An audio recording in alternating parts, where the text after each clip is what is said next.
I'm Jessica Minton for IB Times TV, and joining me today is Peter Costa of Empire Executions. Now, we did get some good news after the bell yesterday that Twitter has picked the New York Stock Exchange for its IPO. What is it going to be like down here for that? Since, Nasdaq historically has been getting these tech companies, but now the stock exchange is getting it. What is it going to be like? Well, if you look at what's happened this year, there's been 39 tech IPOs. They've gotten 20 of them. We've gotten 19. So, it's actually going to be an exciting moment. I think that having Twitter down here, the exchange has been very proactive in going after technology companies, being out on the West Coast, and I think that it's going to be very exciting. There's going to be a lot of people down here. Who knows what star will show up, and I think it'll be I'm hoping it'll be a very successful IPO for them and for the New York Stock Exchange. And when you look at Nasdaq over the last couple of years, they had that issue with Facebook with their IPO, and they've had other technical glitches. How important is it that the New York Stock Exchange does still have this human element? And is this really, why companies are coming to the stock exchange still? Well, there's a lot of different reasons that companies will list here, and I think that, just one of them, and the primary one is the human element. And then, things can happen in this environment as we all know. So I'm not saying that anything that happened in Nasdaq, it couldn't possibly happen here, but I think the way it was handled over there was a little bit different than we would have handled it. And, hopefully there won't be any glitches like that on this IPO. But it is still important to have that human element, because if there is something that's not right, there's going to be people there to fix it and get it straightened out, and they've looked at every contingency and every emergency. So they've got it covered. Let's just hope that they've got everything covered. There are things that pop up that we just don't have any idea that could happen, but it's still very important to have a human element, having people involved. Now, moving over to earnings reports that are released this week, it's a big week for financials. We did get Citigroup yesterday that had some sort of disappointing estimates, but we did get Bank of America today. How are you feeling so far with these earnings, as well as, we did get Wells Fargo last week and JP Morgan? Well, I was expecting worse. I think the expectations were a little bit down from last quarter.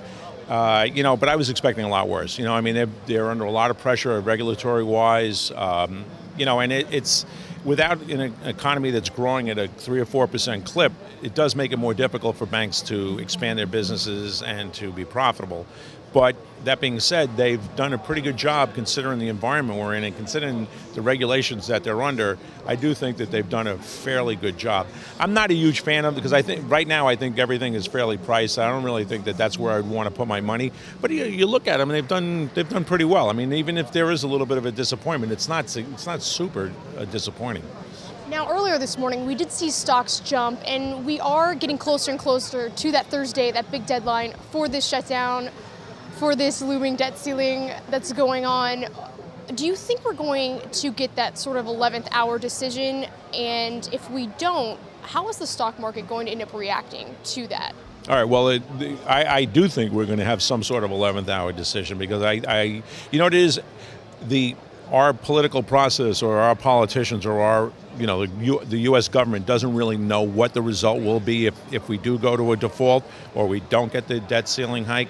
So they don't really know what the future looks like.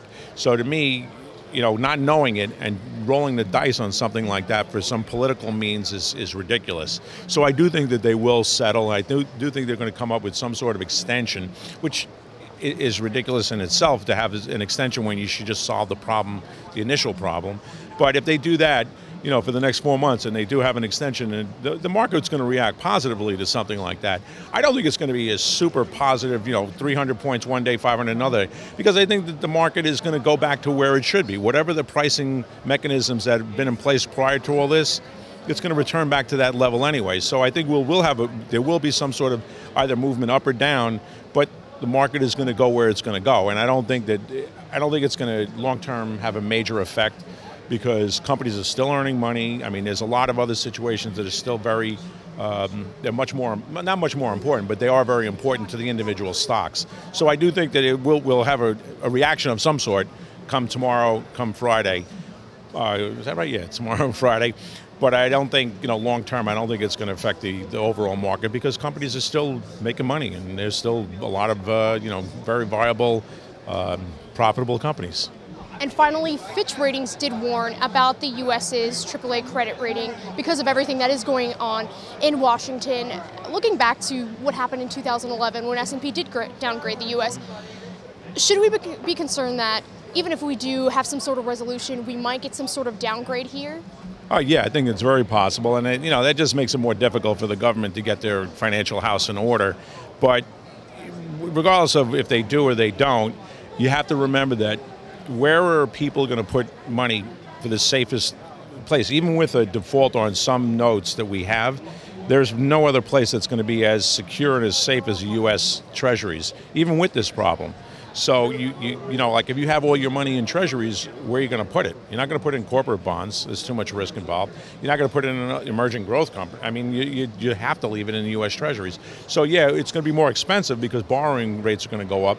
But I don't think money's going to move out of Treasuries. I think it'd be very, very hard for people to justify taking money out of Treasuries and putting it into some other vehicle that's much more risky. Well, Pete, as always, it's great to have your insight on everything that's going on right now. That's Pete Costa of Empire Executions, and I'm Jessica Minton for IB Times TV.